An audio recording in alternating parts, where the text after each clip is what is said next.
집서 19장이죠. 19장의 큰 3번입니다. 큰 3번은 천국은 이런 자의 것 하이픈 치고 사람을 존대하라. 마태복음 19장 13절에서 15절.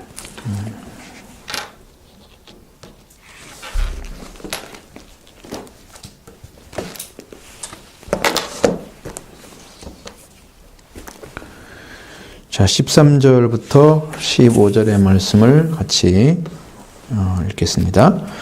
그때 사람들이 예수께서 안수하고 기도해 주심을 바라고 어린아이들을 데리고 오매 제자들이 꾸짖거늘 예수께서 이르시되 어린아이들 용납하고 내게 오는 것을 금하지 말라. 천국이 이런 자의 것이니라 하시고 그들에게 안수하시고 거기를 떠나시니라. 아멘.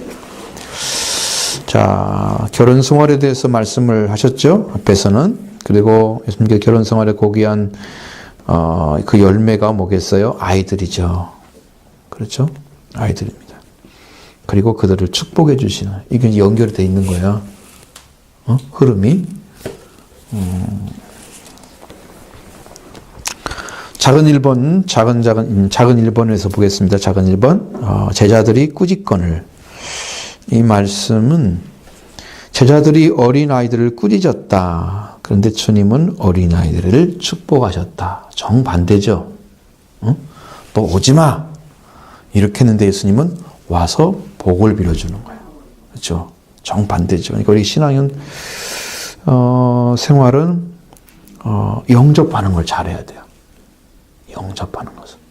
부지중에 천사를 영접한 자들도 있다고 성경에 히브리서 13장에 나오잖아요. 그 영접을 잘한다는 것은 정말 진실한 신앙인들의 마음의 자세예요. 그러니까 이게 생명을 영접하는, 사람을 영접하는 이거 하나하나가 신앙 훈련이에요. 물론 악한 방식으로 나쁜 거 그런 거 말하는 게 아니잖아요. 이것은 신앙에 관련된 것만 얘기하는 거예요. 정확하게 신앙을. 그러니까 세상에 뭐 제약된 것들도 오는데 막 영접해야 돼요? 이렇게 물어보면 안 되지. 이게 신앙인지 아닌지 정확하게 알고 결정을 내려야 한다 그 말이야. 그게 아닌데 뭐 여기서 말씀으로 굳이 생각하고 따지할 필요가 없잖아요. 진짜 하나님을 믿는 믿음인데 사람이 그냥 일반적인 사람이랄지라도 하나님과 관계 중에 들어올 수 있는 사람인지 하나님은 아시는데 또 우리가 붙여줄 수 있어요. 그러면 그 사람을 어떻게 해야 돼? 영접을 해야 되는 거예요.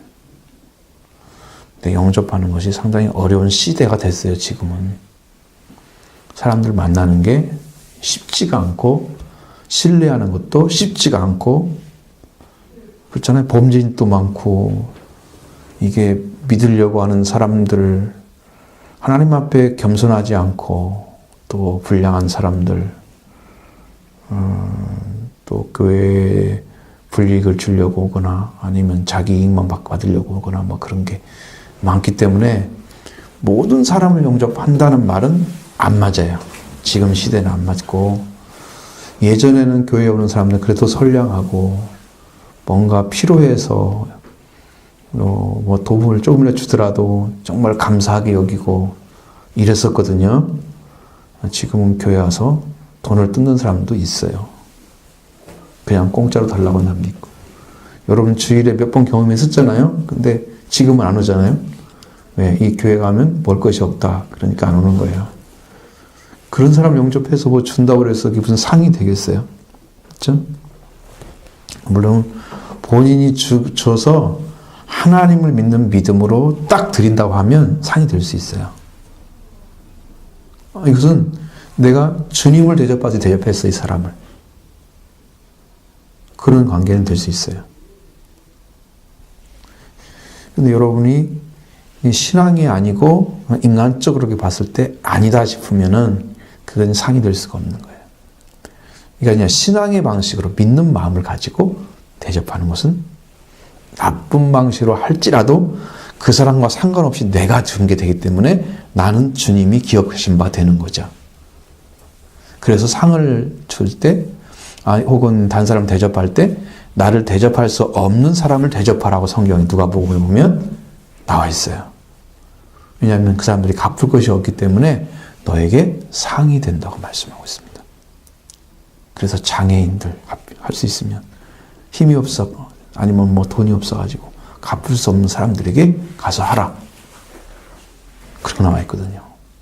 그러니까 우리가 믿음의 방식으로 한다고 하면 그렇게 하면 돼요. 그런 마음으로. 그래서 만나게 돼요. 근데 이게 방법이 잘못됐을 경우는 분명히 교정을 해야 되지만, 그러니까 믿음의 방식은 여러분의 그 사람에 관계된 게 아니고 나의 믿음에 관련된 것이 더 확실하다고 해요. 그 사람이 아니고 나예요. 내가 믿음의 방식을 주는 거예요. 그 사람이 뭐 믿음으로 받아고 쓰든지 말든지 그거 상관없어요. 내가 사람을 사랑했기 때문에 준 거니까.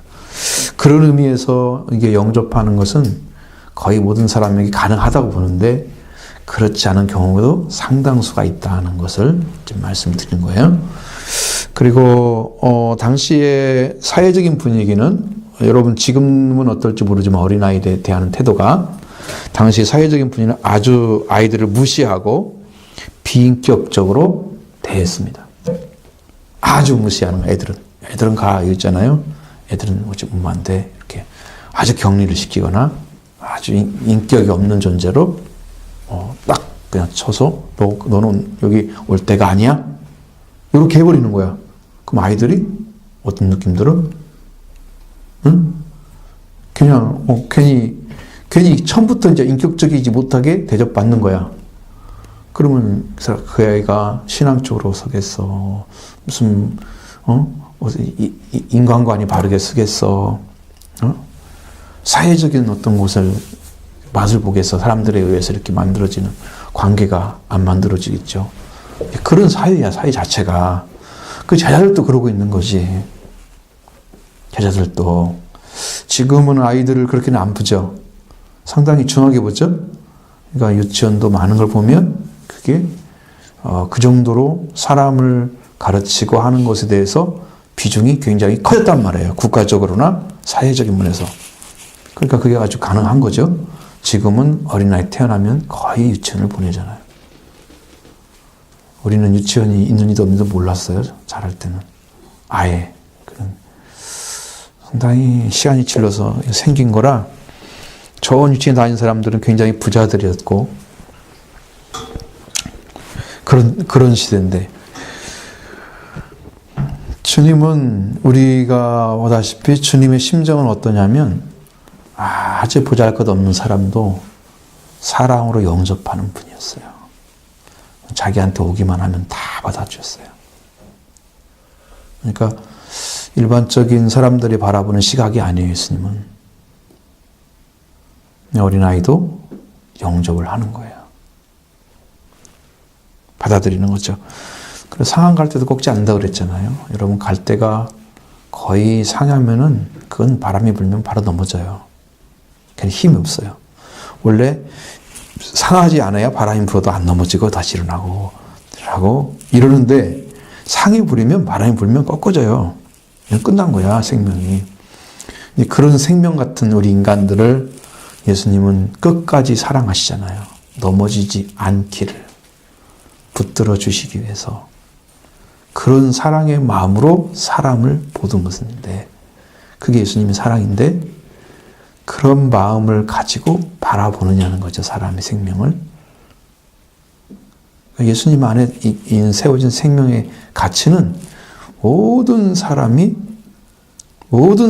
영생을 얻고 죽지 않는 거예요. 내가 어느 날 요한복음 3장 16장을 읽다가 주님 왜 믿는 자들에게만 영생을 주신다 그랬어요? 그렇게 내가 물어보니까 주님은 그렇지 않대요. 사실은 모든 사람이 믿기를 바란다 그러시더라고요. 나한테 그 음성이 지금도 기억이 나요. 그 말하면.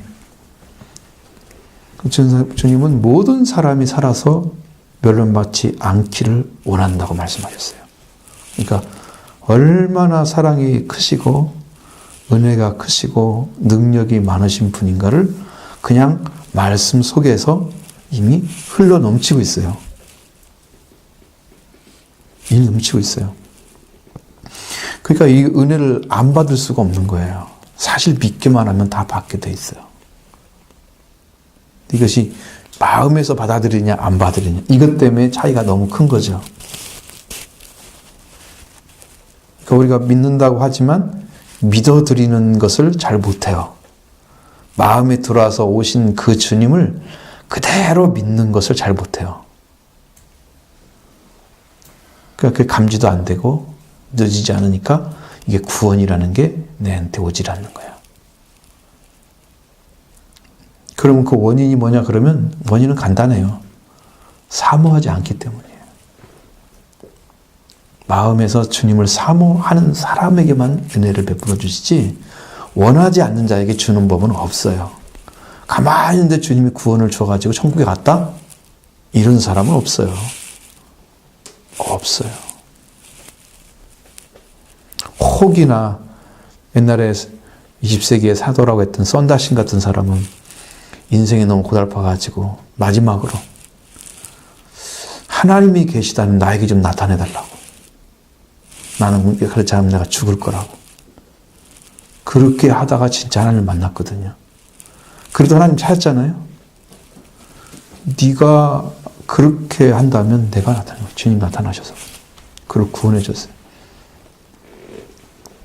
찾았잖아요. 안 찾은 사람들은 절대 안 줘요. 사모하는 사람에게 주세요. 찾아.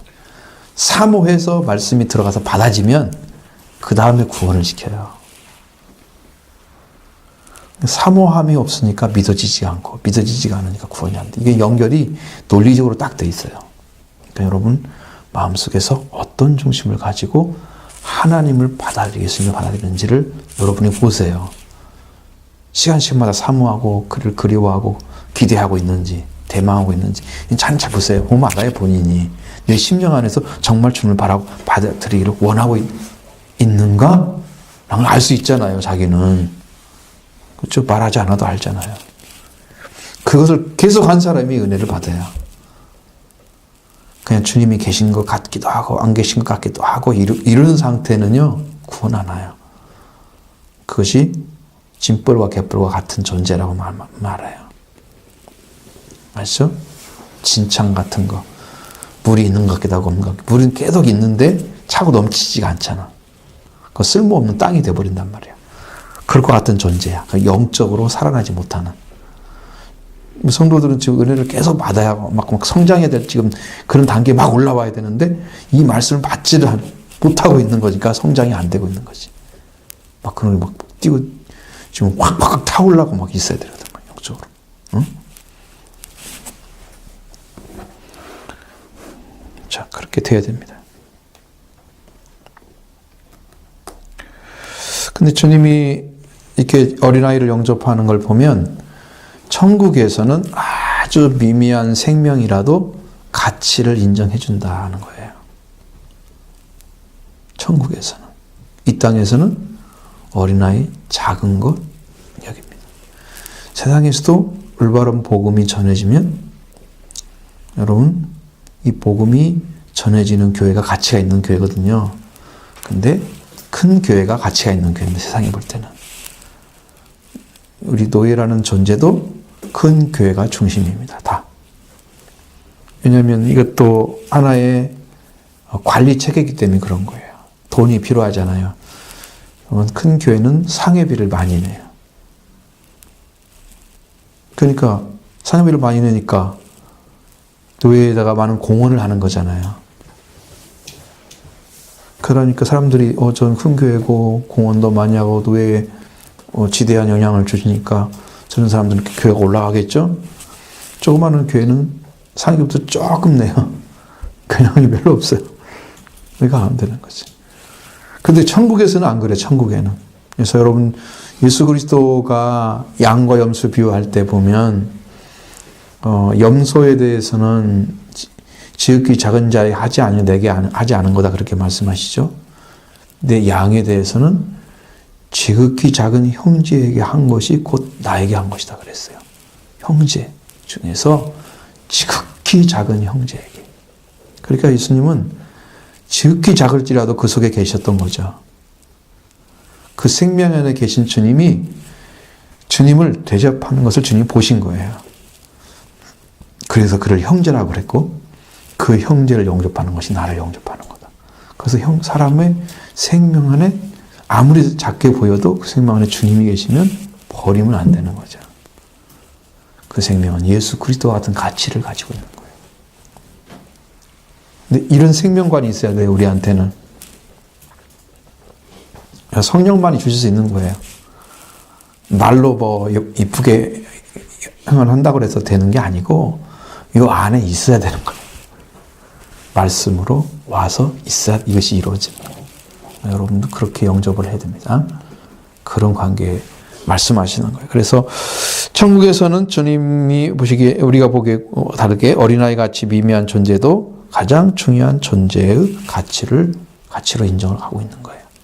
하늘나라를 그렇게 하나님 나라를 그렇게 말씀하고 있는.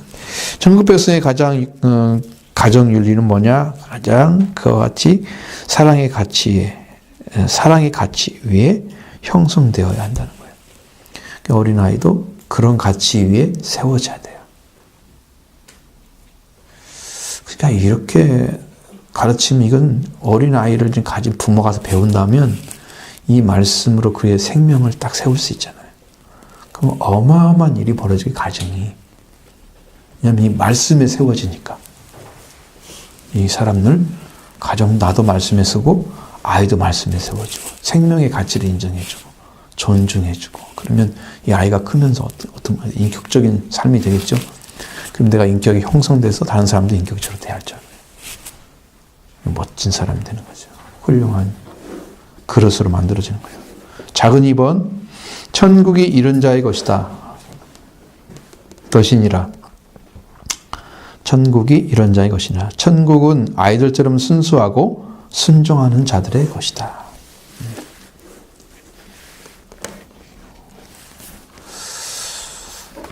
순수하고 순종하는 거. 아이들처럼. 이건 섞이지 않은 거죠.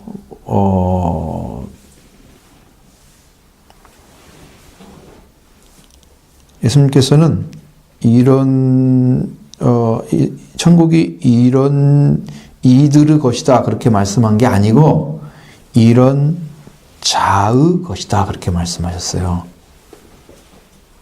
뭔 차이가 있어요? 지금 이 어린아이한테 말하는 게 아니야. 이런 어린아이와 같은 관계를 얘기하는 거예요. 지금 어린아이가 천국을 가졌다 그런 얘기가 아니고 이런 자의 그와 같은 관계 안에 있는 자의 것이다. 다르죠? 어린아이 세워놓고 이게 천국이야 이렇게 말하면 안 된다니까. 어떤 관계가 있기 때문에 어린아이는 부모하고 왜 천국의 주인 될 수 있어요? 어린아이가?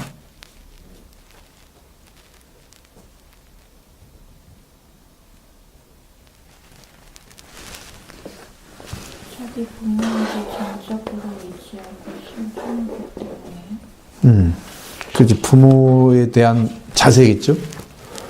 어린아이는 부모 관계에서만 있잖아요. 그렇죠? 제일 중요해요. 그러니까 어린아이가 부모를 이렇게 따르고 그 부모의 은혜에 의해서만 자라고 성장해야 되는 대상이잖아요.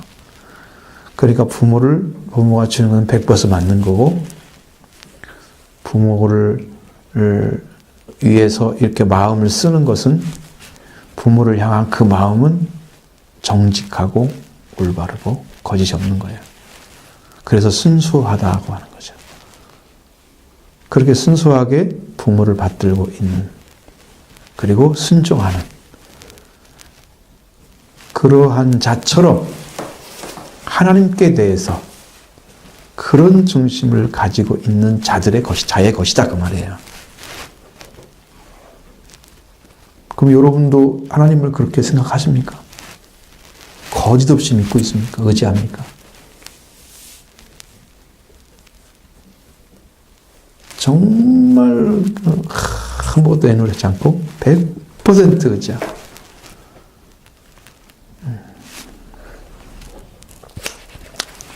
어쨌든 그런 것이죠. 그런 것입니다.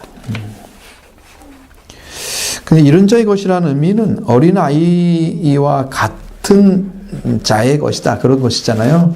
그러니까 이것은 나이를 얘기하는 게 아니에요.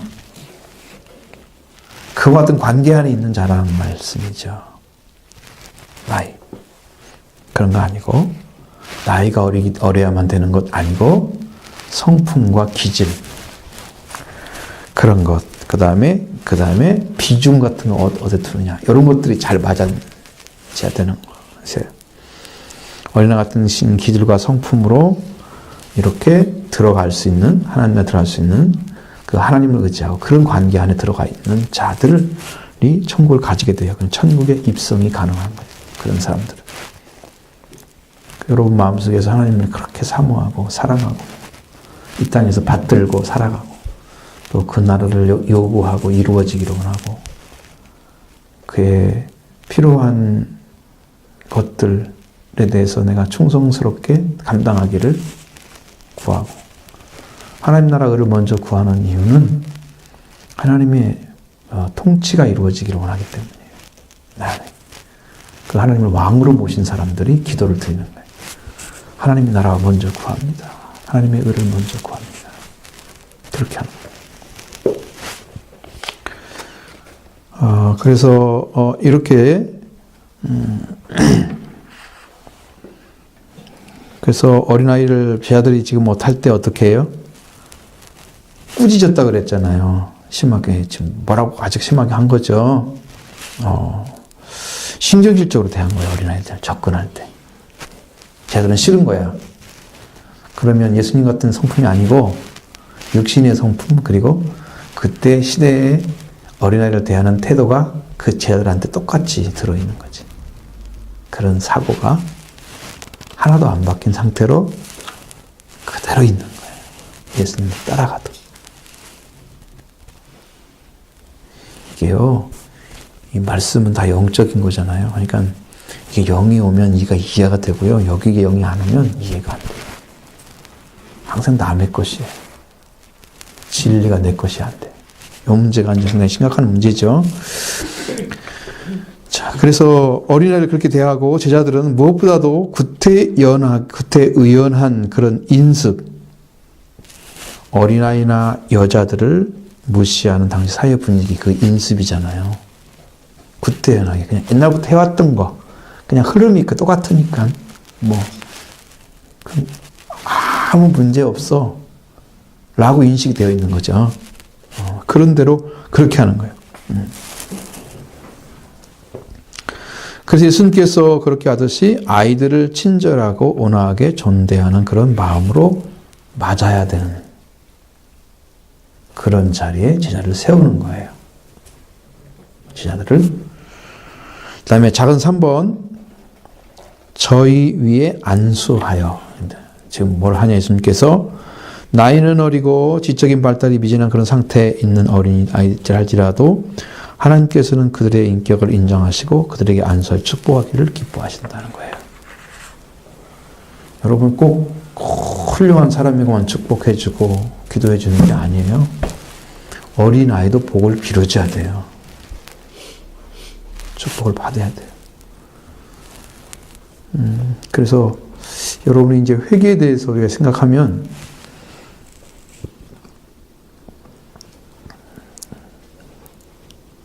여러분 회개가 다 이루어지면 제사함 받을까요? 아니면 회개가 다 이루어지지 않아도 주님을 사모하고 사랑하며 들어가면 제사함 받을까요?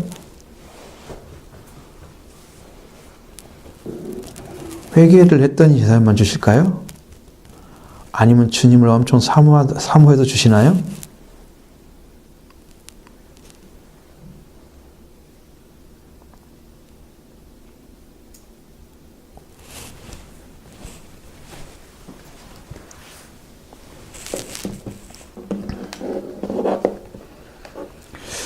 우리가 수화성 여인 같은 경우를 한번 상상해봐요. 수화성 여인이 제사함 받은 기억이 있나요? 없죠? 수아성령이 죄사함 못 받았죠? 받은 기록이 없죠? 근데 왜 그리스도를 만나고 어떻게 거기서 큰 기쁨을 얻고 구원받은 자처럼 가가지고 사마리아 성에 들어가서 막 메시아가 왔다고 외쳐요? 어떻게 그럴 수 있어요? 회개했다는 것이 어디 있어요? 없죠. 그런 것이, 자, 우리가 발바를 못 바라보면 성경을 이상하게 해석할 가능성이 높아요. 자, 여기서, 그래서 제가 이제 한 가지만 이거 말씀드리고 이제 넘어가려고.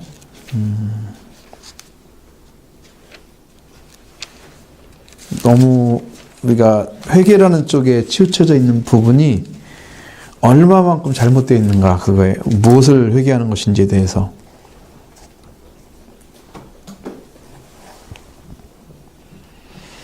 자, 요한일서 보겠습니다.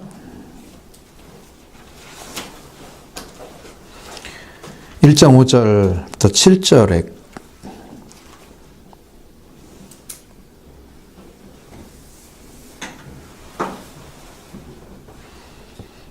한번 읽어봐요. 시작. 우리가 그에게서 듣고 너희에게 전하는 소식은 이것이니 곧 하나님은 빛이시라. 그에게는 어둠이 조금도 없으시다는 것이니라. 만일 우리가 하나님과 사귐이 있다 하고 어둠에 행하면 거짓말을 하고 진리를 행하지 아니함이거니와 그가 빛 가운데 계신 것 같이 우리도 빛 가운데 행하면 우리가 서로 사귐이 있고 그 아들 예수의 피가 우리를 모든 죄에서 깨끗하게 하실 것이요. 자, 여기 뭐부터 들어갔어요? 비단에 거하는 들어갔죠? 비단에 거했으면 이미 죄가 없는 사람이 아닐까요? 하나님은 빛이라고 그러는데. 뭐가 문제가 있죠?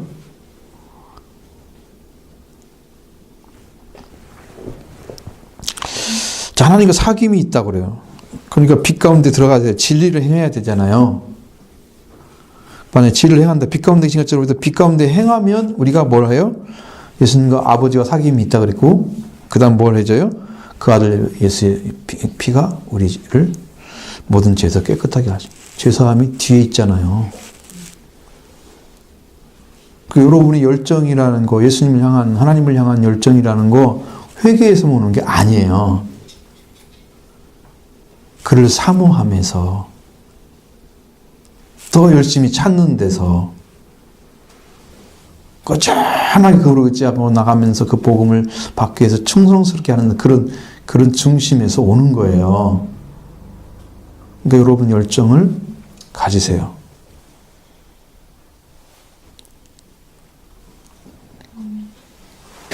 열정을 가지세요. 하나님 사모하세요. 빛 가운데 행하시는 것처럼 예수님 하나님의 빛을 기뻐하시고 그분과 사귐을 가지시고 그를 만나기를 고대하면서 그분한테 오는 거잖아요. 빛 가운데 있으면 사귐이 있다고. 그 다음에 아들 예수의 피가 우리들 죄에서 모든 죄에서 그 다음에 씻어주신다고 그러잖아요. 그러니까 죄사함은 다음에 오잖아요. 사귄 다음에. 죄사함이 오니까 사겨진 것으로 인정을 하죠, 대부분이. 왜? 예수님 오신 방식이 회개를 먼저 했지고, 회개를 통해서 예수 그리스도가 만나지고, 죄사함 받고, 이렇게 들어가는 길을 알았잖아요. 근데 꼭 그 길만은 가는 게 아니라는 거지, 이제. 그것도 생각하시라는 거야. 응? 이게 공부하는 거야. 이제 공부도 좀 해봐야 되니까. 이야기를 좀 하면 좋은데, 지금 이게 좀 무슨 말인지 좀 이해가 안 되거나 아니면 이게 좀 이상하다 그러면 좀 얘기를 해봐야지. 여러분, 지금 공부하는 건데, 신앙에 대해서 확고하게 알아질 정도로 좀 이야기를 해야 돼요. 그냥 지나갈 문제가 아니에요.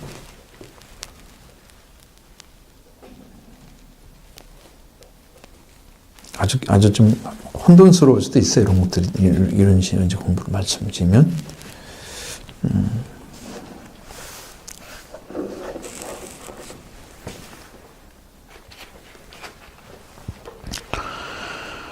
자, 자, 저희 위에 안수했다는 말씀 드리는 거예요. 비록 나이는 어리고 지적인 발달이 미진한 상태인 어린아이들을 하지만 하나님은 그들에게 인격으로 대하시고 그들에게 안수하시고 축복을 기뻐하신다. 우리는 아무리 미치는 자를 만났다 할지라도 그를 축복하고 격려하는 일을 멈춰서는 안 된다 하는 거예요.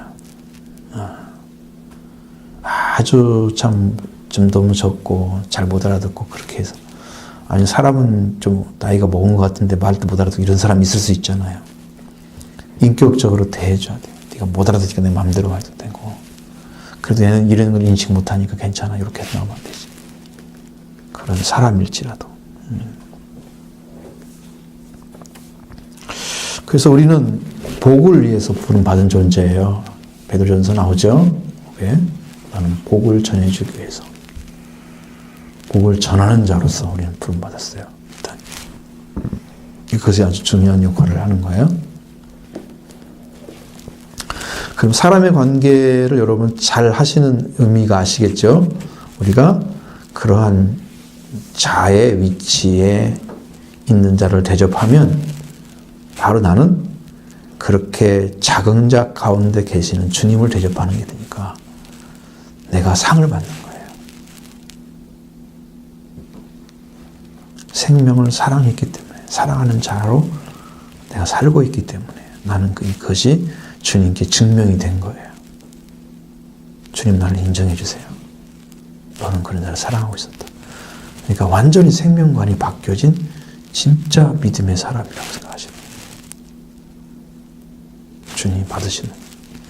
여러분 믿음으로 그렇게 살아주면 여러분 자신이 떳떳해져요. 믿음도 확실해져요. 기도도 담대해져요. 못 받을 기도가 응답 못 받을 일이 없어요. 주님께 크죠. 왜냐하면 말씀이 생겼기 때문에 우리가 굉장히 담대해져요. 하나님 나를 받으신 걸 알고 있으니까. 믿음이 위에 올라가면 올라갈수록 기도하기가 더 쉬워져요. 더 간결해지기도 하고. 자, 4번, 큰 4번. 부자 청년의 질문입니다.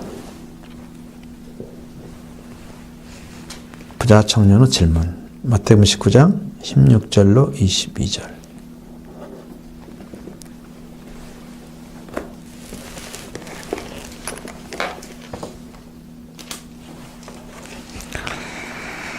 (16절부터) (22절) 읽어보겠습니다. 어떤 사람이 주께 와서 이르되 선생님이여 내가 무슨 선한 일을 하여야 영생을 얻으리이까? 예수께서 이르시되 어찌하여 선한 일을 내게 묻느냐? 선한 이는 오직 한 분이시니라. 네가 생명에 들어가려면 계명들을 지키라. 이르시되 어느 계명이오니까? 예수께서 이르시되 살인하지 말라, 간음하지 말라, 도둑질하지 말라, 거짓 증언하지 말라, 내 부모를 공경하라, 내 이웃을 내 자신과 같이 사랑하라 하신 것이니라. 청년이 그 모든 것을 내가 지켜싸우니 아직 무엇이 부족하나이까? 예수께서 이르시되 네가 온전하고자 할진대 가서 내 소유를 팔아 가난한 자들에게 주라. 그리하면 하늘의 보화가 내게 있으리라. 그리하고 와서 나를 따르라 하시니 그 청년이 재물이 많으므로 그 말씀을 듣고 근심하며 가니라. 아멘. 부자 청년의 질문에 대해서 율법이 말한 선행에도 영생에 대한 확신이 없었던 그런 부자 청년, 그 청년이 와서 질문을 하죠. 예수님의 대답은 모든 것을 버리고 나를 쫓으라 라는 것이었어요.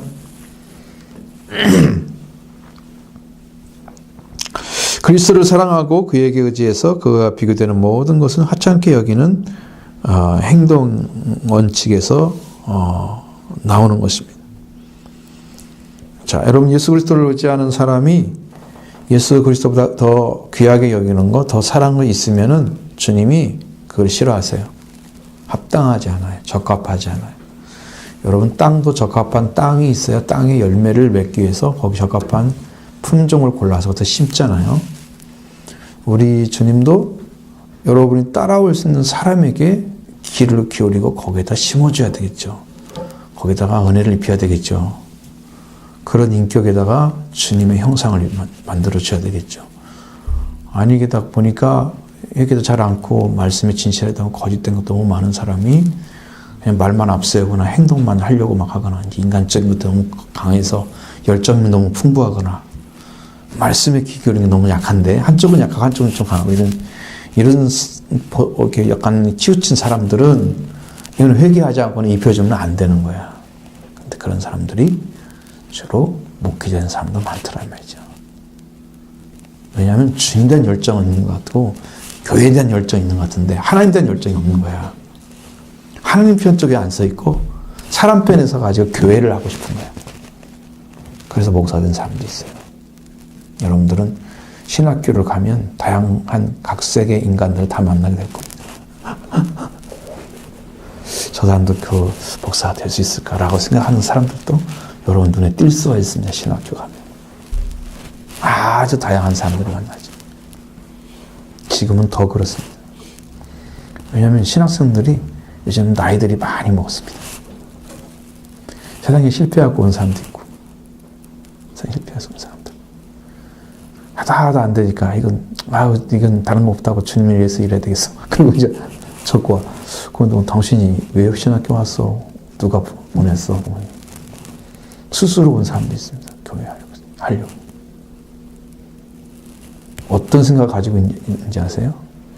중고등의 학생들 교사하고 막 열심히 살았던 사람들이 나도 하나님을 하고 싶은 마음이 있으니까 나도 목사 돼야지 그러고 간단 말이에요. 그래서 졸업하고 교육 파트 전도사를 막 맡기면 열심히 해보려고 하는데 옛날 자기가 젊었을 때 재밌게 선생님들과 함께 교회 일을 했던 그런 분위기를 생각하면서 가는데 그게 아니거든요. 지도자는 그런 사람보다 훨씬 높은 위치에서 그들을 바라고 생각하고 그렇게 움직여져야 그들을 통제하고 이렇게 덜 움직일 수 있는데 이런 생각을 못하고 그냥 그런 차원에서 보는 거야. 옛날 차원에서. 그래서 나는 이거 하는데요 흥미가 없고 재미가 없어요. 그런 사람도 있어요. 아니 왜 왔는지를 모르겠어. 나는 목사를 왜 되려고 하는지. 그래서 목사 돼가지고 누구를 가르치겠어요. 그런 사람 많아요. 조금만 말씀 알면 또 성경 조금 알면 다 되고 싶어요. 뭐 하려고 그거 돼가지고 어떤 사람 얼마나 영적으로 굶기려고 그러지 않은지 잘 모르겠지만 그런 부분도 너무 많아요. 성경에서도 이제 이렇게 나오죠. 자, 이렇게 자기가 그리스도와 비교되는 모든 것을 하찮게 여겨야 되는, 그러니까 이것은 가치를 부여하지 않는 거예요. 그런 행동을 할 수 있는 사람만 예수님 따라가야 돼요. 이것도 가져가도 돼요, 저것도 가져가도 돼요. 이렇게 그걸 생각하면서 가는 사람들은 예수님 따라가면 안 돼. 제자가 되면 안 되고 목사가 되면 안 돼. 그런 사람들. 내가 다 버려도 예수님은 따라갈 수 있다는 확신, 그리고 주님 나를 인도한다는 말씀의 확신이 있으면 가야 돼. 그런 확신도 없이 그저 간다는 건 의미 없는 거예요. 왜? 자기도 망치고 다른 사람도 망칠 거야. 그 죄를 어떻게 감당하려고 그래. 많이 선생님 되면 심판이 크다 그래. 많이 가르친다고 다 잘하는 게 아니고 가르치는 게 있다고 다 훌륭한 게 아니야.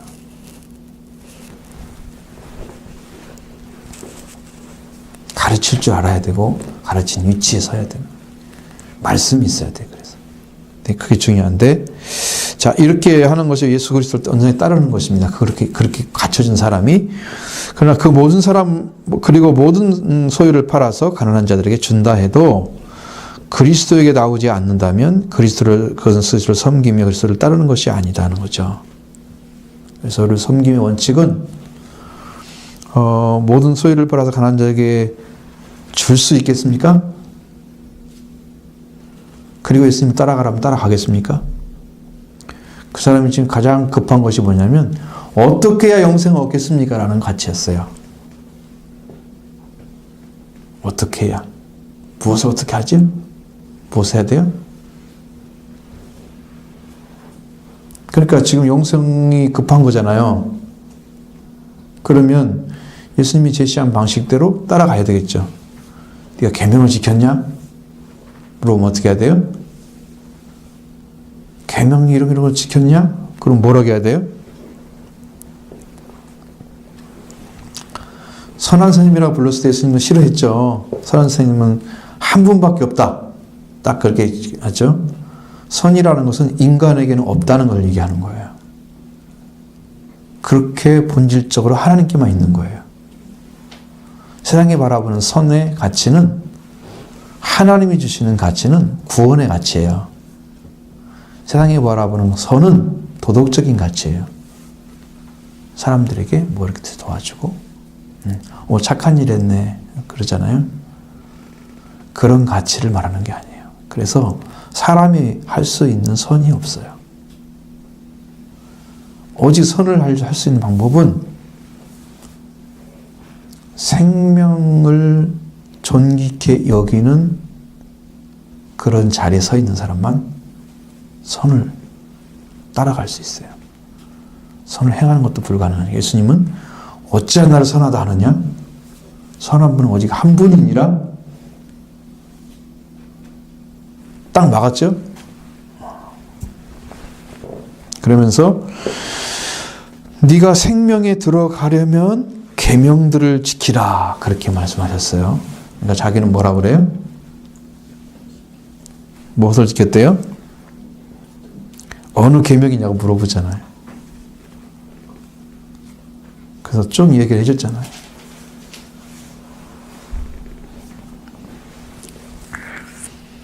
살인하지 말고, 간음하지 말고, 덕질하지 말고, 거짓 증언하지 말고, 내 부모를 공경하라. 내 이웃을 네 자신같이 사랑하신 것이니라.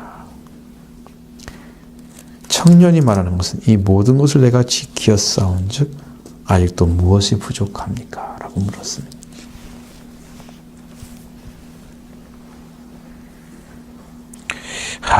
이 사람이 모든 걸 다 지켰다 그래요.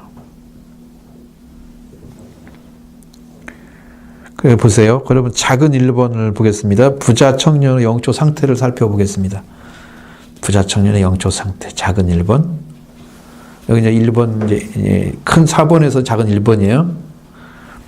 부자 청년의 영적 상태. 이 말씀이 지금 제가 이제 드리는 말씀과 일치를 해요.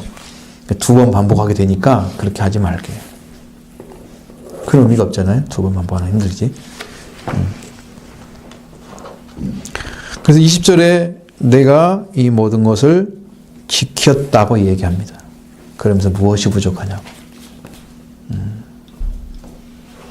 내가 이렇게 지켰습니다. 나는 이만큼 열심히 신앙생활을 했습니다.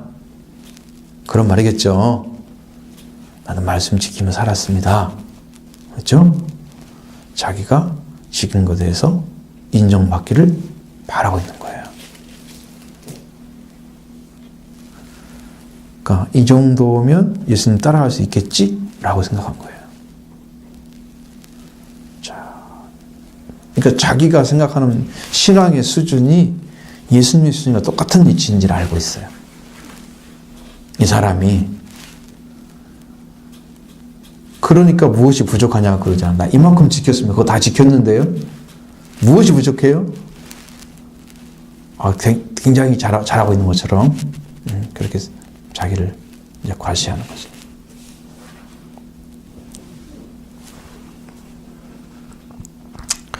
이 말은 이만하면 되지 않겠습니까? 그랬죠.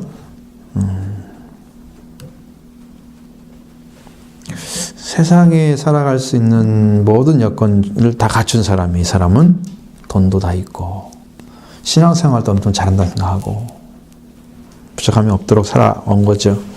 어렸을 때부터 경건한 삶을 살아왔던 거죠. 경건의 훈련을 굉장히 많이 했다는 거예요.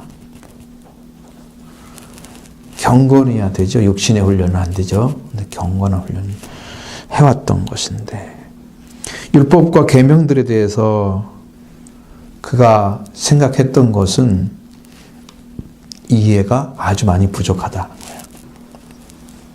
그러면 말씀에 대해서 이야기를 하면 그 말씀이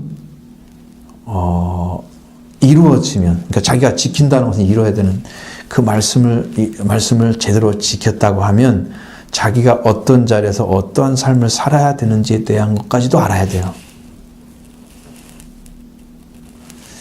이웃을 내 자신처럼 사랑하라 그 말씀은 어떤 위치에 있어야 돼요? 생명의 가치를 찾아서 저 사람의 생명도 나처럼 사랑해야 되는 거예요. 내 안에 생명의 가치를 찾아지면 저 생명을 나처럼 대해요. 나처럼 대접해 줘요. 그러면 이웃을 내 자신처럼 사랑하고 있는 거죠.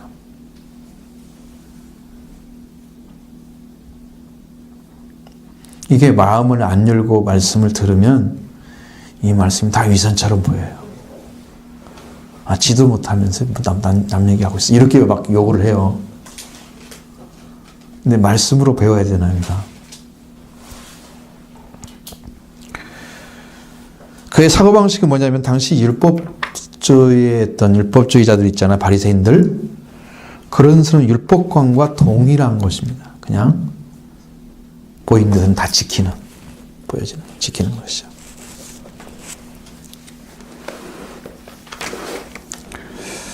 율법과 계명들을 일일이 다 지켰지만 그들이 그것의 그 계명 율법이 의미하는 것들에 대해서 진정한 삶으로 옮겨지는 그런 정신적인 세계를 몰랐던 거예요. 이 말씀을 주신 위치가 어디인지, 하나님은 무엇을 지키는 게 그걸 지켰다고 인정하시는지, 이런 영적인 부분은 모르고 있는 거예요. 그 의미라기보다는 그 율법이 이루어졌을 때, 계명이 이루어졌을 때 내가 영적으로 어떤 걸 가지고 있는, 이런 것까지 못 들어간 거예요, 이제. 그러니까 여러분 시내산에 모세가 계명을 받으러 갔잖아요. 아래서는 열심히 춤추고 우상 섬기고 우상 금송아지 만들어 놓고. 자, 아론일지라도 그걸 못 하잖아요. 문제는 뭐냐면 어떻게 해서 여호수아와 갈렙만 그 계명을 다 지키고 들어갔을까라는 거죠. 가나안 땅까지.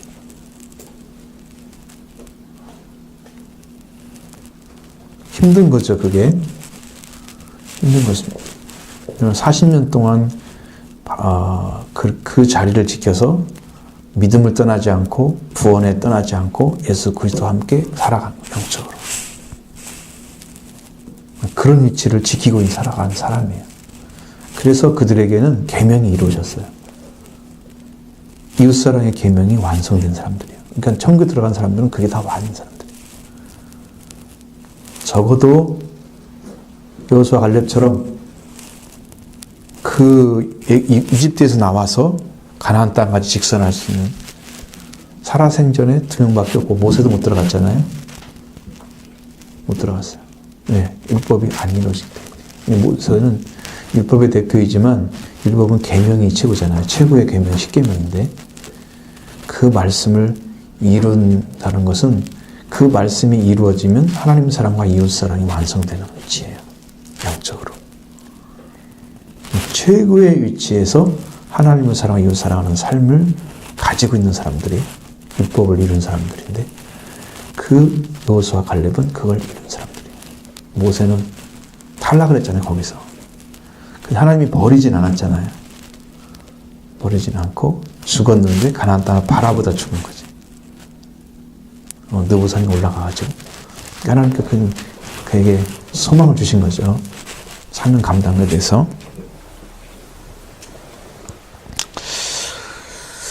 자, 그럼 작은 2번입니다. 재물을 사랑한 부자 청년입니다. 자, 재물을 사랑한 부자 청년. 마태복음 19장 21절 한번 보시겠습니다. 같이. 예수께서 이르시되 네가 온전하고자 할진대 가서 내 소유를 팔아 가난한 자들에게 주어 그리하면 하늘에서 보화가 네게 있으리라. 그리고 와서 나를 따르라 하시니. 자, 이 말씀 보면 자, 그 부자 청년이 가지고 있는 게 굉장히 소유가 많다는 거죠. 소유가 많다고 하는 거죠. 그래서 소유를 다 팔아라고 그랬습니다. 그리고 그것은 소유를 팔아서 가난한 자에게 주어라.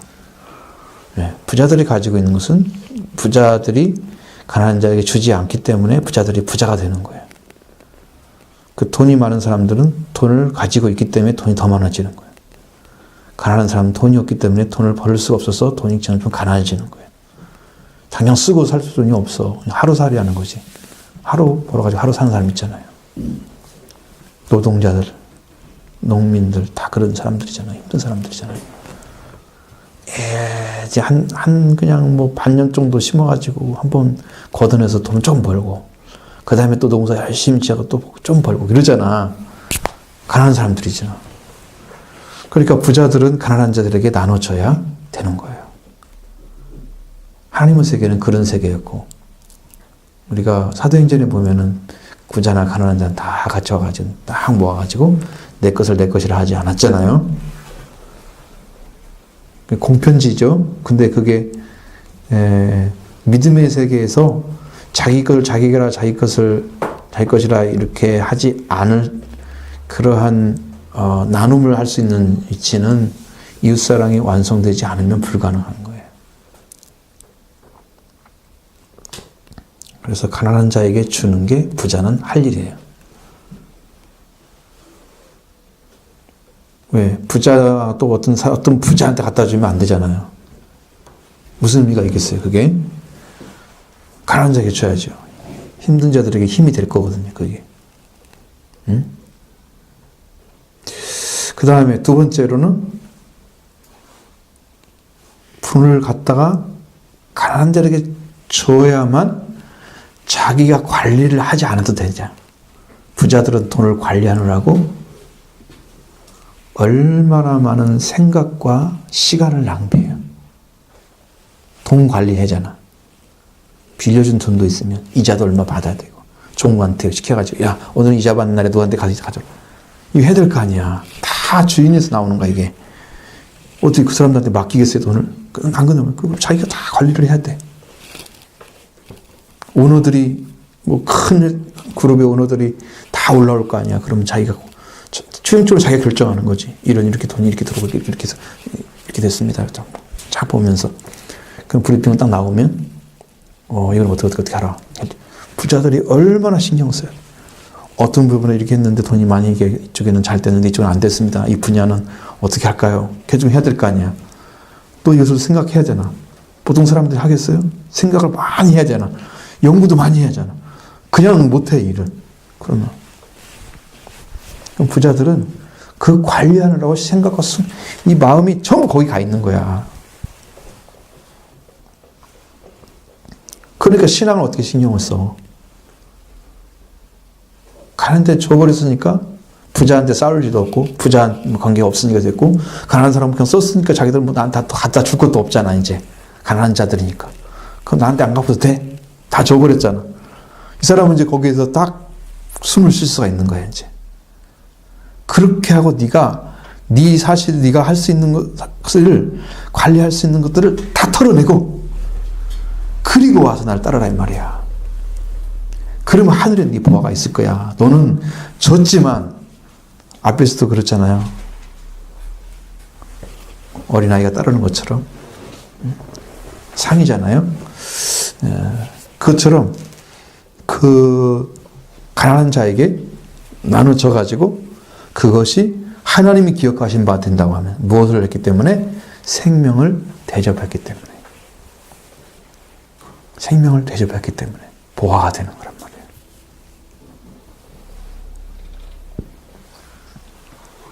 그런데 이웃사랑을 했다고 하면서 생명을 영접하는 일을 못했어요. 그래서 엄청난 부자가 된 거야. 그러면 삭개오는 어떻게 했어요? 응? 빼앗은 것이 있으면 토색인들 말로는 내가 어떻게 준다고? 몇 배나 갚아? 내가 가난한 자에게 재산을 절반을 땅 준다고 그랬죠. 그 다음에 빼앗은 것이 있으면 몇 배를 갚는다고 그랬어요? 누가복음 19장 나오나?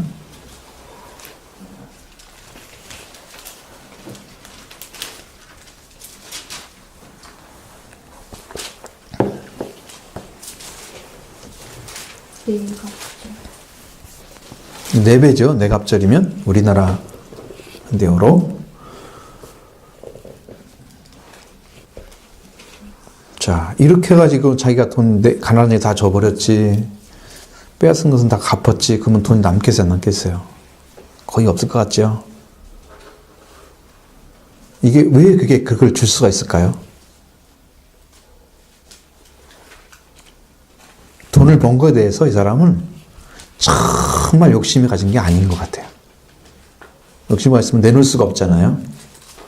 근데 예수님을 만나는 순간에 그 마음이 확 바뀐 거예요. 그럼 무엇이 이루어졌을까? 이웃을 사랑하는 사랑이 회복된 거예요. 순식간에. 이거 뺏은 거 내 거 아니야. 그러니까 그냥 너무너무 미안하니까 4배를 갚아야 돼.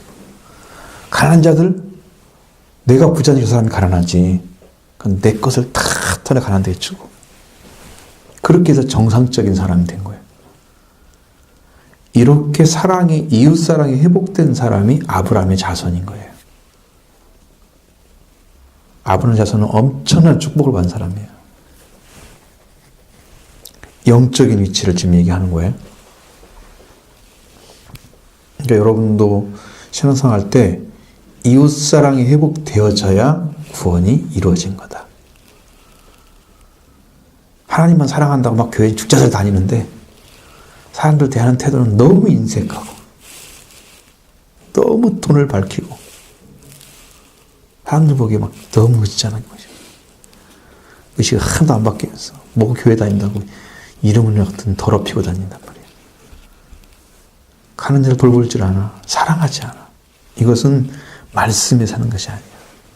이웃사랑이 이루어지면 그런 거 하나하나가 다 깨져요. 여러분 삶을 바꿀 수 있는 기회는 이웃사랑이 회복되어져야 된다는 거. 그리고 그 삶을 이루어져야 한다는 거죠. 이 청년은 그것을 했어야 되는 거죠. 그래야 구원이 오는 거예요. 다 놓아버렸죠? 자기 것은. 그리고 더 이상 받을 것이 없으니 가난히 줘버렸으니까 내한테 올 것도 없죠? 다 끊어졌잖아요. 그리고 보호가 하늘에 있으니까 아무 염려 없이 예수님을 따라가면 그럼 영생 얻잖아. 생명에 들어간다고 할 수 있잖아. 근데 그것을 놓을 수 있을까? 그것이 그 사람이 정말 찾고 있는 영생이라면 놓았을 건데 그 사람이 와서 신앙장난만 하고 재물 때문에 마음에 근심하면서 이건 해야 되는데 하면서 또 그냥 가. 이거 뭔 의미일까요?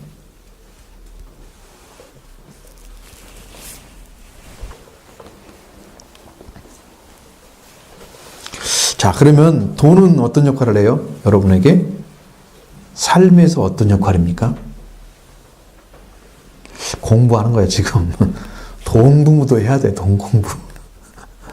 성경적으로. 뭘 해? 필요한 것을 채우는데.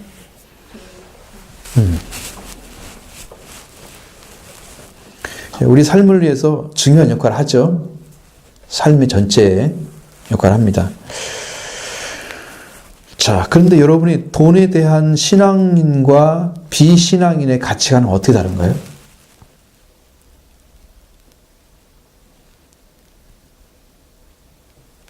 무슨 차이가 있어야 되는가 하세요?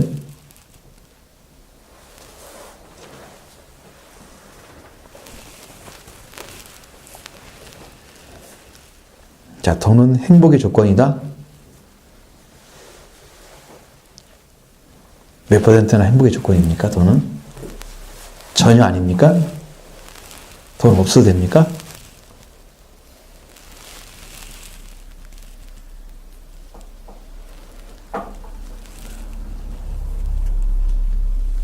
돈 안 벌어도 됩니까? 다 벌고 있잖아. 근데 엄마가 왜 그러고 다니겠어? 돈 벌러 다니는 거잖아. 그리고 돈 버는 거지. 자, 이게 문제잖아요. 자, 불신자에게는 행복의 조건이 물질이 100%라 보면 됩니다. 행복의 조건입니다. 돈이 있어야 돼. 무조건 돈이 있어야 돼. 어떻게 해서 돈이 있어야 돼. 왜?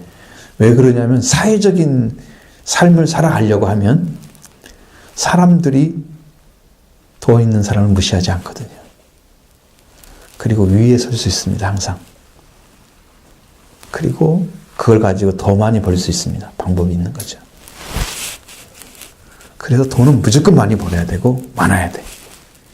이들 사고에서는 행복의 조건입니다. 그것이. 신앙인은요. 하나님하고 돈하고 어떻게 됩니까?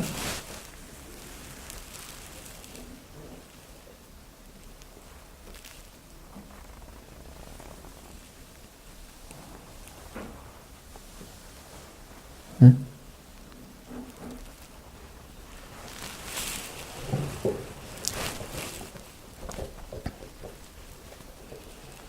여러분의 삶의 주인은 누굽니까? 여러분의 생명의 주인은 누굽니까?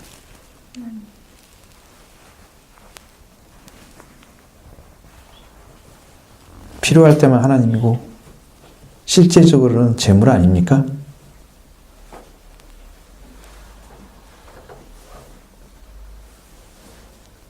그렇게 물어볼 수도 있겠죠? 질문 가능하죠?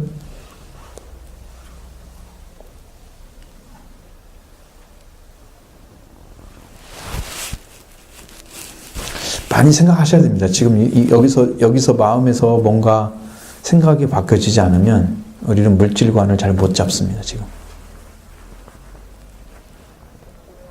돈은 왜 필요합니까? 뭐 잘 먹고 잘 살기 위해서? 많은 걸 소유하기 위해서? 이 땅에 사는 것이 목적이 아니라면 돈이 모든 행복의 조건이 아닐 수 있는 거죠.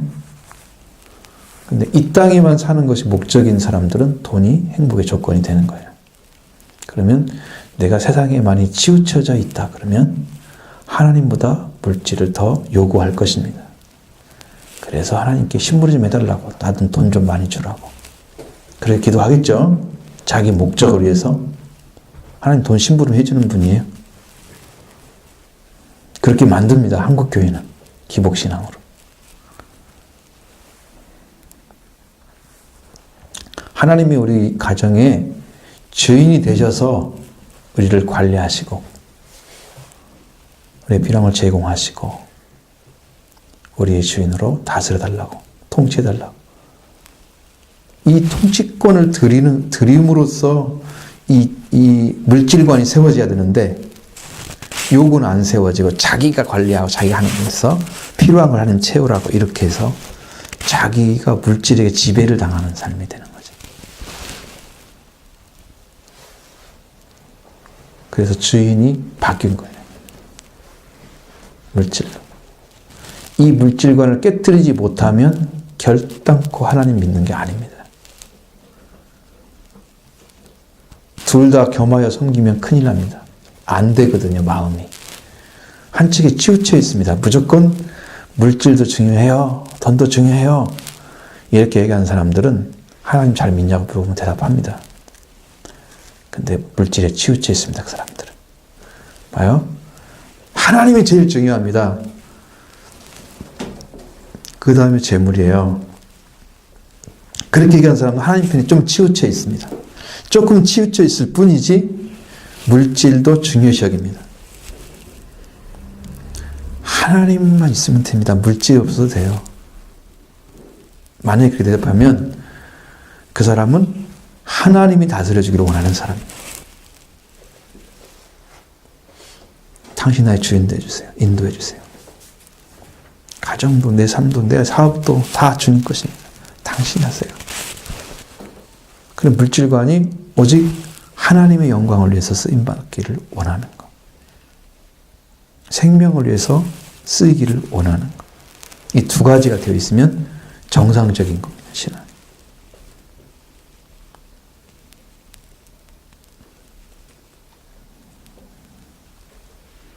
돈을 쓸 때. 그래서 많은 회사들이 예를 들어서 돈을 벌면 고아원이나 좀 힘든 데 가서 이렇게 베푸는 것도 아주 훌륭한 사업 방식이 하나입니다. 생명을 위한 거잖아요. 그렇죠? 그 다음에 하나님께 투자해서 선교하거나 하나님의 교회를 세우거나 이 역할을 해주는 것도 중요한 역할입니다. 물질이 그렇게 쓰여진다고 말이죠. 제대로 쓰여지는 것은. 물론 내 가정도 다 가족들도 다 생명이 있잖아요. 그들을 쓰는 것도 당연한 거죠. 과하지 않게 쓰고 필요한 거 쓰고 또 뭐 사람이 추하지 않게만 보이기만 하면 되죠. 나 우리 뭐 몇천억 부자인데 이 정도는 해도 괜찮아요. 이렇게 생각할 수 있잖아요. 그럼 돈이 많으니까 가능하겠다. 본인은 가능하지만 하나님 편에서 보니 가능한지는 그건 잘 모르는 겁니다. 무엇을 위해서 가지고 있는지, 왜 그게 필요한지. 열심히 벌어놓으니까 자기는 못 쓰고 후대도 다 마음 써가지고 부자가 망해도 3대는 간다나? 자, 그럼 잘 쓰겠죠? 후대에서 다 써버리고 망립될 수 있습니다. 왜? 내가 안 버는 것들은요, 쓰는 게 더 재밌어요. 버는 사람들은요, 아끼느라고 못 썼어요. 그 돈 만드느라고. 의미가 없이 사는 거야. 돈 만들어 놨더니 자기는 못 쓰고 죽어. 지난번 내려오면서 목사님 그러시던데. 자기 아는 분 중에 한 분이 동기래, 동기. 근데 주식을 엄청나게 잘해가지고 정말로 아주 그냥 왕창 부자가 돼버린 거예요. 그래서 선생님이셨는데, 야, 나 그만두고 나 그냥 재밌게 살란다. 선생님 그만둬도 결정 엄청난 돈을 벌어버렸으니까. 몇백을 벌었나 봐요. 하여튼 간에. 이게 일생 써도 다 못 쓰는 거야, 자기는. 그래가지고 딱 그 하려고 하는 순간에 암이 걸린 거야. 누가 쓸게요? 자기는 죽었어요. 후손들이 쓰거나 자녀들이 쓰거나 아내가 쓰거나 그러겠죠? 자기는 열심히 벌어도 자기 것이 아닙니다. 물질관이 잘못되면 그냥 물질 때문에 살다가 그걸로 망합니다. 여러분, 신앙관이 확실한 사람들은 이 물질관이 확 깨져버리는 거예요. 하나님을 위해서 그 다음에 생명을 했어야 되는구나.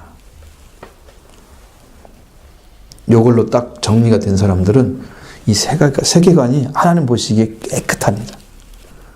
이 사고가 깨끗합니다. 그러니까 하나님이 그에게는 필요한 걸 다 제공해 줄 수 있습니다.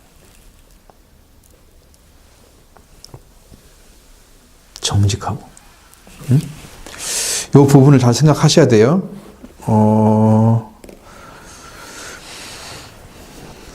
신앙인들은 이제 하나님만을 섬겨야 되고요. 우리 하나님을 의지하여 살아야 되고, 그리스도가 삶의 목적이 되어야 됩니다. 그것이 이제 신앙인들이 하나님을 모시고 사는 이제 심령을 이미 찾은 사람들, 예수 그리스도가 주인 사람들, 그런 사람들 딱 목적이 딱 바꿔집니다. 자, 그러니까 그에게 부귀영화를 가져다 준다면 재물은 그가 영생을 얻는데 방해가 될 것입니다. 그러니까 그걸 피해가는 거죠. 신앙생활하는데 방해가 되는 것들, 재물, 권력, 명예욕 이런 것들, 이 청년은 이걸 다 가지고 있었던 거죠. 그래서 그 재물을 가진 채로 그 청년은 지켰던 거야. 나도 말씀 지켰습니다. 계명 지켰습니다. 소극적인 방법으로 지킨 거예요. 적극적으로 지킨 게 아니고, 이건 다 유지하면서 여기에 필요한 것만 이렇게 하는 거예요. 말씀은 그렇게 지키면 지켜지지가 않아요. 그렇게 영생 못 얻고 있었겠죠, 지금까지도. 하나님 잘 모르고 있었겠죠. 얻고자 해서 온 거잖아요. 근데 얻을 수 있나요? 그게 문제가 됐던 거예요. 그래서 그렇게 적극적으로 그 계명을 지키려면은 재물을 팔아가지고 가난한 자들을 구제하는 삶을 살아야 되는 거예요. 그래서 나는 물질을 의지하지 않는 것을 표현해야 돼, 하나님께.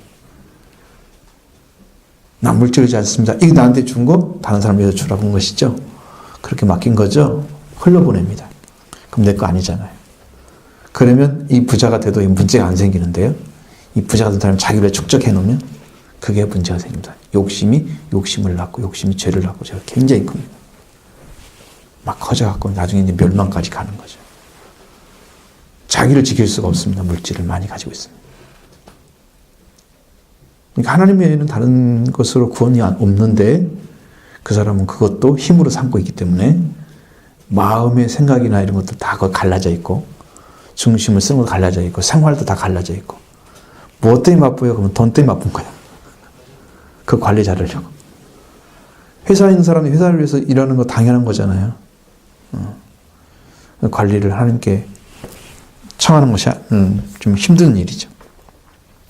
맡기는 것. 그래서 소유를 팔아 가난 자에게 주어라 명령을 받고 달려가는데 그 명령이 가까이 오고 있는 사람들, 천국에 관해서 임박한 종말 의식을 갖고 있지 않은 사람은 이것은 도저히 실천이 불가능하다는 거예요. 지금 당장 죽어서 하나님 나라 가야 돼. 그럼 나 필요 없네. 이렇게 된 사람들은 가능할지 모르지만 종말이 임박했어. 지금 자기 인간의 종말이. 그런데 나는 아주 젊은데 아주 젊은 청년이잖아요. 여기 보면 부자이면서 청년이잖아요. 그러니까 이 사람 생각할 때는 나는 살 길이 아직 많은데 돈을 다 줘버리면 남는 게 없을 거 아니야. 가난해 주면. 응? 그럼 어떻게 살아? 남은 인생이 이제 생각이 나는 거지, 이제. 예수님이 네가 먹고 살 것만 좀 남겨놓고 다 줘라 이랬으면 좀 괜찮을 텐데 그냥 다 팔아다 줘. 그러니까 이 사람에게는 뻥 찌는 거지. 그 말은 100% 나만 의지하고 따라와라. 그 말씀인데 그렇게 이해하지 않은 거지. 물질만 다 뺏기게 생겼네? 요렇게 받아들였다면 말씀대로 산 것이 아니잖아. 그러면 하나님이 보낸 자를 안다고 하면, 그분이 알았다고 하면 그 말씀대로 살았으면 말씀을 따른 거게 되고, 하나님인 걸 알았으면서도 그 물질을 떠나지 못했다면 그 사람은 그전에 살았던 신앙은 말씀으로 들어오지 못한 상태에서의 신앙생활을 했을 거란 말이죠.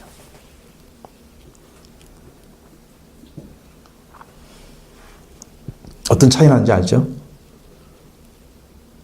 그래서 신앙관이 엄청난 차이가 나는 거예요. 그것이. 그 하나만 가지고 봐도. 그래서 그걸 못하고 있었는데, 바울은 뭐냐면 무엇을 하든지 말이나 일이나 다 주 예수를 하고 그를 힘입어 아버지께 감사하라고 했습니다. 부자는 돈이 많은 자지만 가리키는 것이 자만 가리키는 게 아니고 소유욕을 가지고 있고 세상을 살아가는 모든 사람이 다 부자인 거죠. 고린도서 3장 17절. 지난 주일에 말씀 배웠던 것 같은데,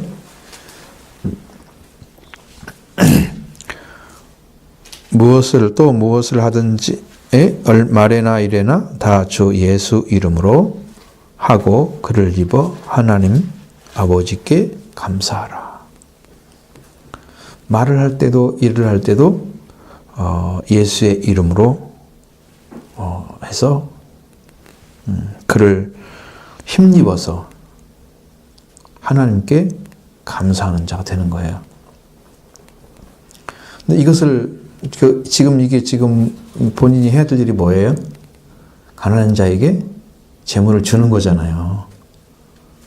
그럼 해야 되죠. 주 예수 이름으로. 해야 되겠죠. 그렇게 해서 말씀에 순종하고 나면 주님을 따른 것이 되잖아요. 지금. 그를 힘입어서 하나님께 감사하면 돼요.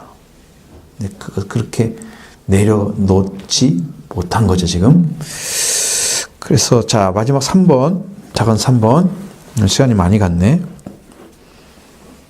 와서 나를 따르라고 말씀하고 있습니다. 와서 나를 따르라.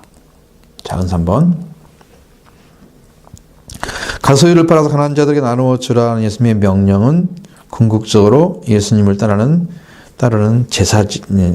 제자직을 말씀하고 있습니다. 디시플십이라고 제자의 어떤 그 제자가 되어진 사람들이 가지고 있는 그런 사고. 하나님의 뜻과 계명을 절대적으로 순종하는 것은 무엇으로 가능하냐면 참 생명이신 천명의 주인이시고 인간을 온전하게 하신 예수를 따르는 예수님과 예수님을 따라감으로써 자기가 구원받는 길에 협력하는 거예요. 지금 내가 지금 예수를 따라가라고 명령하면 예수님이 우리를 구원시키잖아요. 근데 내가 따르지 않으면 나를 구원시킨다는데 내가 협력을 하지 않기 때문에 구원받지 못하는 거고, 예수님을 따르라고 했을 때 협력을 하는 것은 순종하면 예수님이 구원을 주는 일에 협력을 해서 그걸 받아내는 거야. 그럼 내가 순종함이 없이는 이런 일이 안 이루어진다는 거죠. 그러니까 말씀에 순종한다는 의미가 뭐냐면 주님이 일을 할 수 있도록 여러분이 적극적으로 그분에게 의지해서 삶을 살아가 주라 그 말이잖아. 그래야 구원을 시키죠. 내 마음속에서 아무 일도 안 벌어지고 내 아무것도 안 하고 영적으로 어떻게 성령 오셔서 말씀하시고 너 나한테 구원 받으려면 순종해. 그런데 나는 내 마음속에서 이제 인정했다고 해봐요. 그럼 나는 지금 뭔 일 하고 있어야 돼요? 그분이 나를 어떻게 인도하는지를 알아야 될 거 아니에요. 그런 말씀을 요구하겠죠. 어떻게 인도해 주시는가 좀 가르쳐 주세요. 어떤 말씀 따라가야 돼요. 그래서 내가 적극적으로 주님을 따라가는 제스를 취해야 될 거 아니야. 예수님 말을 예를 들어서 너희가 나를 따라오는 사람은 나보다 네 아내나 자식을 사랑하면 합당치 않다. 그럼 나는 어떻게 해야 돼요? 나는 제스를 어떻게 취해야 돼요? 내 심령 안에서 예수님이 더 중심이 되게 그분을 인정해드리고 그분을 따른 삶을 살기 위해서 기도도 하고 은혜의 길을 갖기 위해서 하나님께 말씀도 보고 하나님 명령한 일을 순종해야 될 거 아니야. 근데 이 말씀을 들은 사람이 자식에게 더 신경 쓰고 아내에 더 신경 쓰고 말씀을 안 들었어. 합당하지 않지. 제수는 어떻게 해야 돼? 들으니까. 그 말씀을 들었으니까 나는 그 말씀에 순종하는 그 무엇인가를 하나님께 보여드려야 할 거 아니야. 실제로. 그래야 내 마음도 갈 거 아니야. 내가 순종하는 삶은 마음도 움직이고 삶도 움직여야 되는 거거든. 그냥 생각만 하고 맞아. 그리고 집에 가서 자기 마음대로 살면 순종하지 않는 거야. 그래서 말씀을 듣는 자가 말씀을 따르는 게 아니에요. 듣고 난 다음에 말씀대로 살아가는 사람이 말씀을 따른 거예요. 그게 말씀을 지킨다고 하는 의미예요.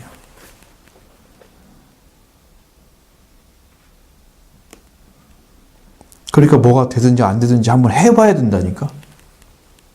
순종하는 삶을 실제로 해봐야 된다니까. 어떻게든 간에.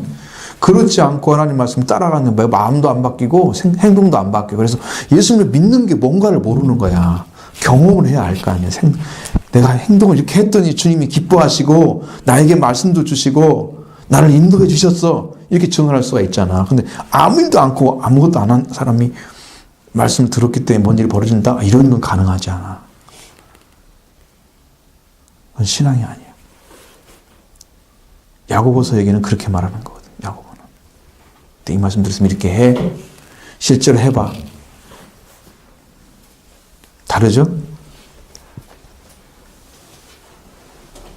구원받으라고 열심히 기도하라 그러면 신이라도 해야 돼요. 가서 구원받기 위해서. 그것은 주의 종의 명령이라도 해야 되고 예수님의 명령이라도 해야 돼요. 안 따라가면 자기 안에 구원이 형성이 안 돼요. 왜? 제스처를 행하지 않았잖아. 아무것도 안 취했잖아. 그리고 뭘 받기를 바래? 그 무언가를 행동으로 옮겨야 일이 되는 거야. 그것을 너무 중요시 여겨야 되는데 우리가 그걸 못하고 있는 거예요. 교회가. 그래서 이렇게 약한 거야. 신앙이.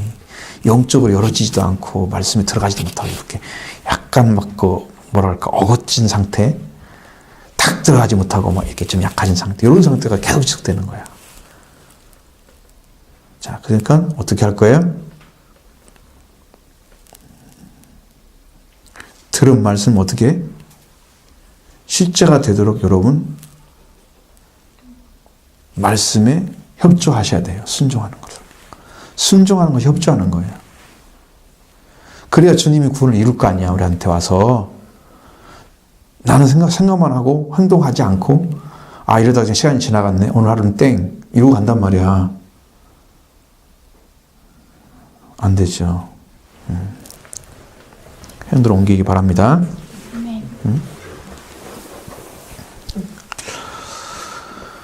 자, 그게 협력하는 것입니다. 그럼 구원은 율법적인 형식이 아니라 행함에 의해서가 아니고 예수님을 믿은 사람이 따라가는 거.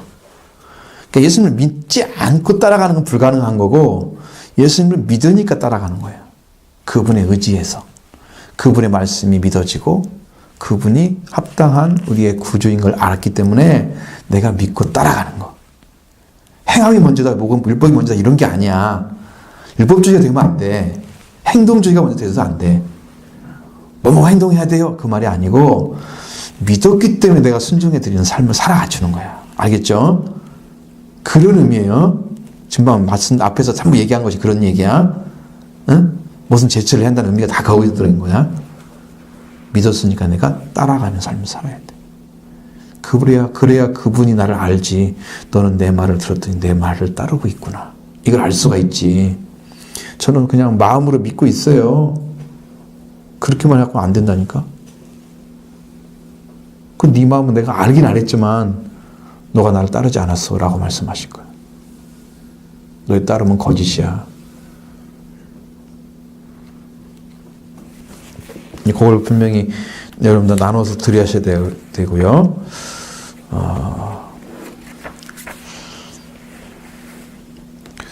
그래서 내가 나의 방법대로 아니고 예수님을 따라가는 것, 예수님을 믿고 예수님을 따라가는 것은 자아의 포기를 말하는 것입니다.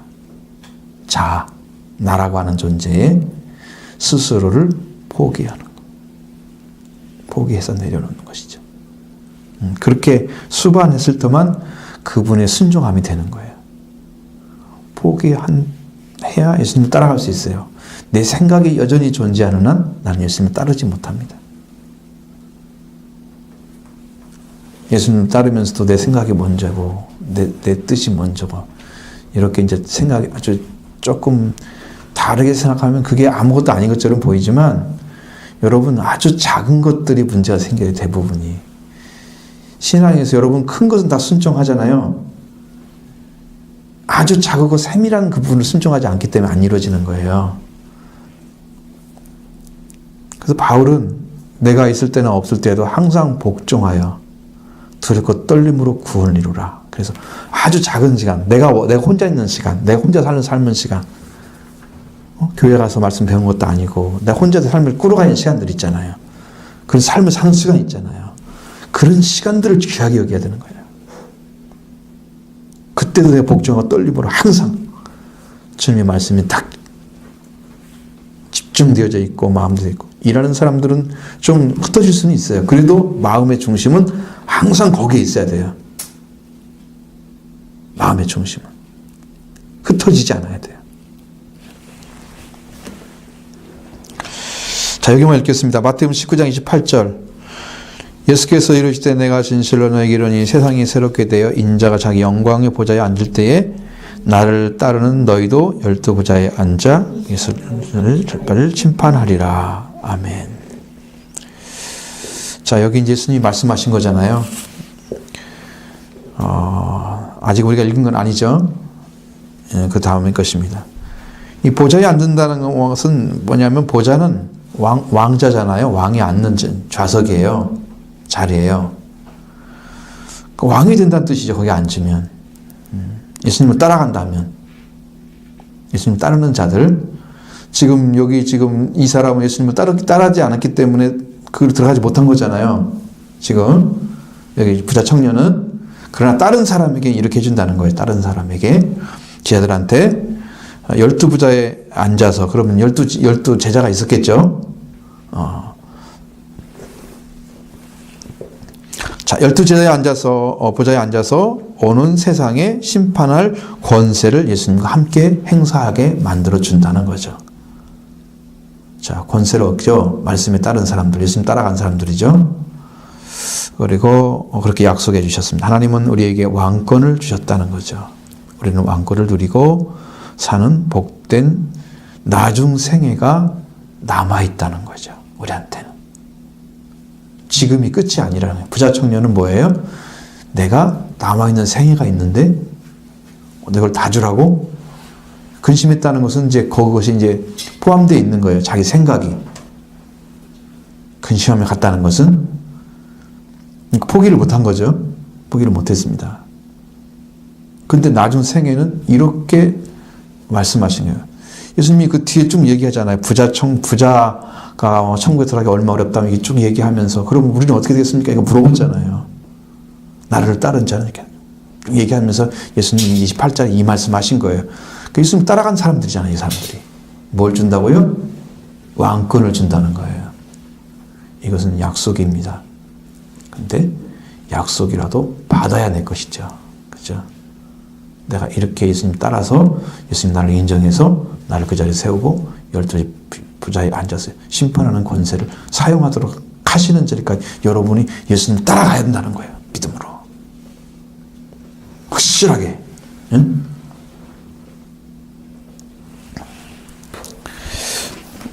여기까지 않으면 또 중간에 또 새 들어야 돼. 너무 힘들어. 요건 못하겠어. 여기까지 말씀 여기까지 하겠습니다.